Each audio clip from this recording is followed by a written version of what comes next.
Hi నమస్తే, welcome to Mara media. నేను మీ కేవీఆర్.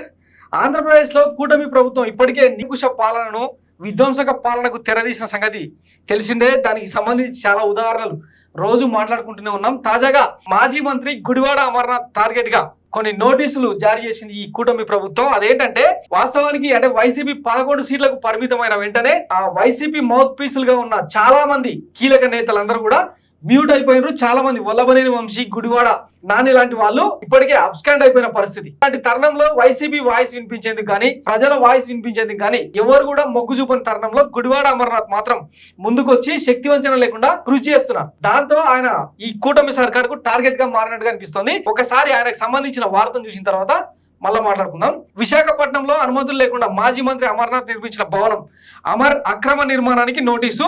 ప్లాన్ తీసుకోలేదు, సెట్ బ్యాక్ పాటించలేదు, వారంలోగా వివరణ ఇవ్వాలని జీవీఎంసీ ఆదేశం, లేకుంటే భవనాన్ని తొలగిస్తామని స్పష్టీకరణ. ఆంధ్రజ్యోతి కథనానికి స్పందన. మాజీ మంత్రి గుడివాడ అమర్నాథ్ జీవీఎంసీ అనుమతి లేకుండా నిర్మించిన భవనానికి టౌన్ ప్లానింగ్ అధికారులు సోమవారం నోటీసులు జారీ చేశారు. ఎలాంటి అనుమతి పొందకుండానే పాలెం వద్ద హైవేను ఆనుకుని G+4 తరహాలో వాణిజ్య భవనం నిర్మించారు. అక్రమ నిర్మాణం శీర్షికన ఆదివారం ఆంధ్రజ్యోతి ప్రధాన సంచికలో దీనిపై కథనం ప్రచురితమైన విషయం తెలిసిందే.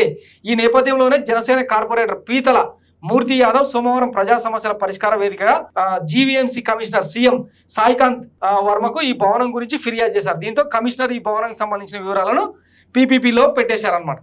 విశాఖ నుంచి వైసీపీ తరఫున వినిపించే పెద్ద గొంతు యువనేత మాజీ మంత్రి గుడివాడ అమర్నాథ్. ఆయన ఒక్కరే పార్టీ ఓటమి తర్వాత కూడా అధికార పార్టీ మీద ఘాటు విమర్శలు చేస్తూ మాట్లాడుతున్నారు. వైసీపీ ఆఫీసులను కూల్చాలని అధికార టీడీపీ చూస్తోందని, ఏపీలో టీడీపీ కట్టిన పార్టీ ఆఫీసుల సంగతి ఏంటని గుడివాడ సూటిగా ప్రశ్నించడం కూటమి ప్రభుత్వానికి మింగుడు పడని వ్యవహారమే అవుతోంది.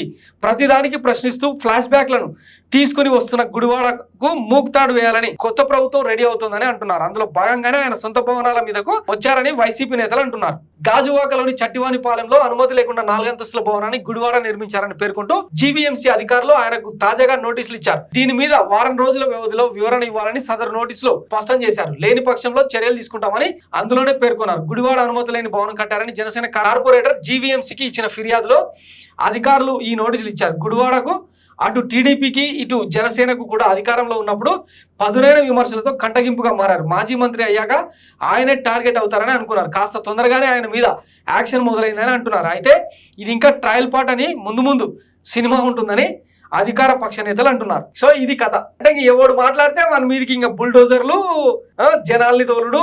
ఇదేనా ప్రభుత్వం? ఇదేనా నీతి? నిజంగానే అనుమతులు లేకుంటే ప్రభుత్వం దాన్ని ఏమంటారు క్యాప్చర్ చేసి ఇంకో రకంగా వాడుకునే ఆప్షన్ ఉన్నప్పుడు ప్రతిదానికి కూల్చాలన్న ఈ దురద ఎందుకు?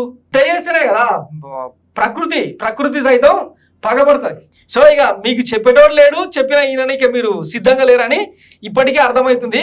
సో ఇక అనుభవించాల్సిందే ఆంధ్రప్రదేశ్ ప్రజలు ఈ 5 ఏళ్ళు. ఇప్పటికే కేబినెట్ లో మీరు తీసుకున్న నిర్ణయాల మీద తిరుగుబాటు మొదలైంది.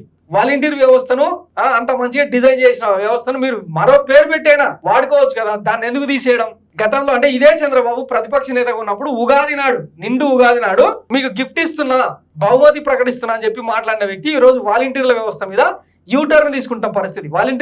There is no more volunteer వ్యవస్థ. ఇది సోషల్ మీడియాలో జరుగుతున్న ట్రోలింగ్.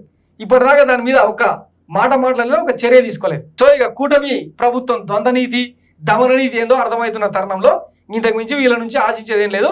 థ్యాంక్స్ ఫర్ వాచింగ్ మారా మీడియా. నేను మీ కేవీఆర్. Thank you.